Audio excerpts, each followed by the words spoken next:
Good morning! I got some questions about Echo's tank, so we're going to go over it today. I got this tank secondhand off of Craigslist, which unfortunately means it's not a brand or a model that you can go out and buy. It is a custom-made tank, but I'm going to go over and show you how everything was made and put together in case you want to make something similar. I'll also go over the kind of pros and cons, things I would change, so you don't have to go through the trial and error process. I did that for you. The dimensions of the tank are 4 feet long, 2 feet deep, and 2 feet tall. That's a pretty standard measurement when it comes to the minimum cage size for a bearded dragon. Some people say the absolute minimum is a 40-gallon breeder tank, which is pretty common, and then if you're going to build your own enclosure, most people will go to the minimum of 4 feet by 2 feet by 2. The tank is constructed mainly from melamine. It has 4 melamine sides, a melamine top, and a glass bottom, which I'll show you later. Melamine is also known as particle board. The top has 2 mesh panels for ventilation, the front also has 2 mesh panels for ventilation, and the clear part is made from plexiglass. Here you can see the glass bottom and a very confused looking Echo. I want to preface this by saying I know the bottom of this looks dirty and gross, but it is perfectly clean. I've sanitized it so many times. It's just stains because the old owner kept bark chipping in here, so it's dirt that has stained the white caulking. And then that gunky stuff on the glass is actually underneath the glass, and it's from the old heat mat being a stick-on, so that's on the outside of the tank.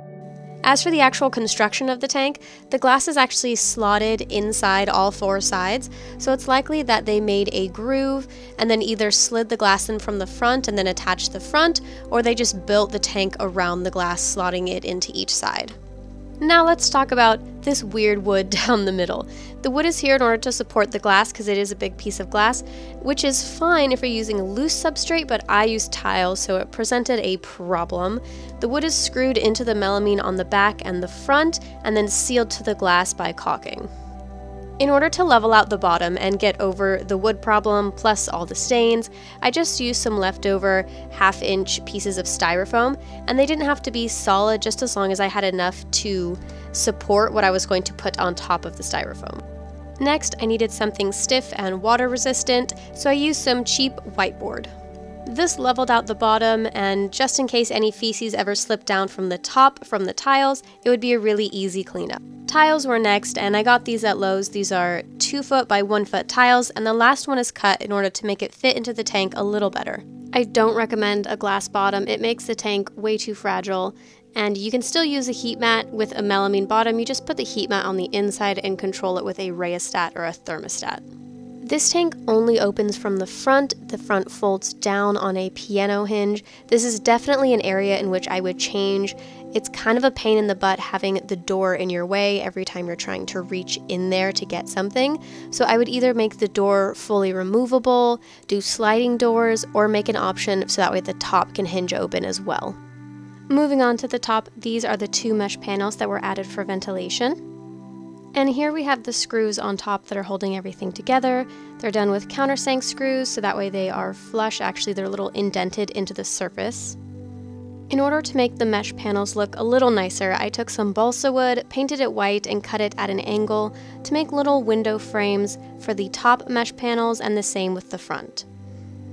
Moving on to the front, you can see there is a lip that overhangs from the top of the cage. I don't know why it was done, but I think it looks nice. The front is actually made from 3 separate pieces, so we have this small top piece which is held in place by these 2 screws. There is the main middle piece, and then another small piece for the bottom that attaches to the hinge. And that was done just because the way that the door opens from the front. Looking at the details of the tank, this cage has 2 locks on the front, which is super helpful if you have children or pets you don't want getting in, or a snake you don't want getting out. There are also these 2 latches on the front of the tank, and they just swivel up and lock onto this little hook. This is looking at the inside of the door. You can see this little screw, and it corresponds to a chain that's on the side of the tank. And the purpose of the chain was to keep the door a few inches above the ground, but it was a lot easier to just let the door sit on the ground, so I disconnected the chain. Here on the right you have the inside of the lock, so you can see where it twists so it can lock upwards. And then this is the magnet, and this is what holds the tank door closed. This is the other half of the magnet, and it's a very strong magnet, so it's the only way I use to keep the tank closed. I don't use the locks or the hooks because this is so strong it holds the door closed just fine.